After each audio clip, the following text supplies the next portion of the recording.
Pagingon sa akong papa nga putla ang anugas, ibaylo ang imungalan.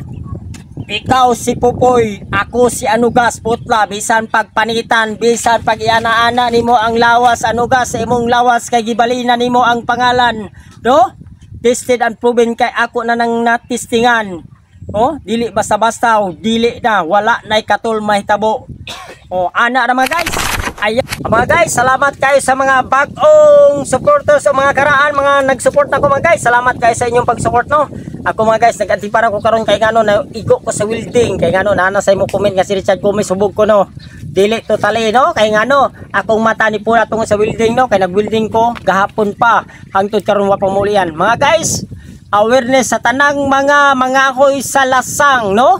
Mag-aware si Richard Gomez, magpahibalo sa tanang mga hoy sa mga lasang, no. Mga huyay, ayaw kumpiyansa sa anugas. Ha? Basig wala ka kabalo, no? Ang tanaway ang dahon. Ha?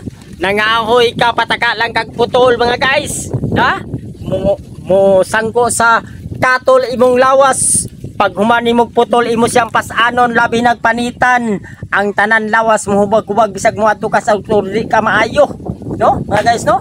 Kinahanglan nga ang pagputol sa anugas ang bulak ani mura gyapon mangga tanawan niyo maayo ha. Kasi nakakatulan na iyang panli. Iyang dahon ay bulak ni matagakan ka. Mo ni katol. Ni kakatol. Pero kana dili na katol. Kining dahon dili kini siya pagputol nimo, pasano nimo. Pagpasan nimo gisingot ka. Oh. Tanan burot na sa imong lawas. Pagkatol nimo, paghawid nimo diri burot na pod.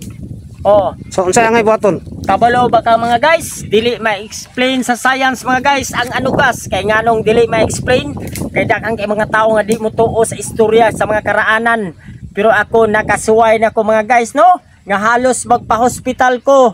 Kay tingala ko kay nganong kanang kahoy nga kuan anang lasanga wa gid putla sa mga nitibo, no? Tingala ko street kayo ang anugas nga nung wa putla di ay katol de kayo. Si Richard Gomez nakasugok ni atong panahon ni putol. Gipanitan ako mga guys, gipanitan pa, gipasan. Pag abot sa balay ang akong dagway imbis gwapo kay ko, mura na kong kuko mga guys. Kay ngano hubag kay ako mga naong pati lawas tanan. No? Unsay nahitaw mga guys, kay hubag naman naasag gyapoy panampal. Pag once nga ang anugas wa di ka kabalo mahubag ang imong lawas mga guys. 21 kadahon sa anugas ang imong kwaon.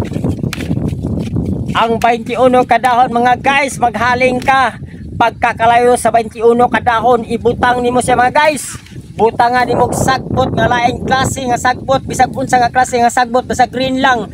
Ang aso imong lang habon aron maulian ka.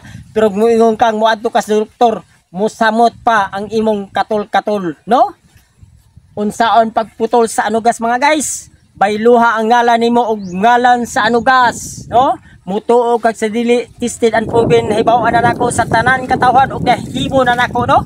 Nahimo nako gyud nga di ay tinuod gid ay kay pagingon sa akong papa nga putla ang anugas, ibaylo ang imong ngalan. Ikaw si Pupoy, ako si anugas putla, bisan pagpanitan, bisan pag iana-ana nimo ang lawas anugas sa imong lawas kay gibalina nimo ang pangalan, no? Tested and proven kay ako na nang natistingan. Oh, dili basta-basta, dili na wala nay katul mahitabo.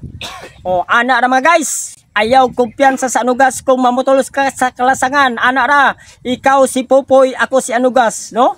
Ana ra. Kung sa imong ngalan, ibaylo lang, ayha ka mo putol, bisan pagpanitan, ihidid patanan sa tanang lawas, di ka mga tol. Kini si Richard Gomez, nagpahibangno sa tanan. Like, follow, and share. Thank you.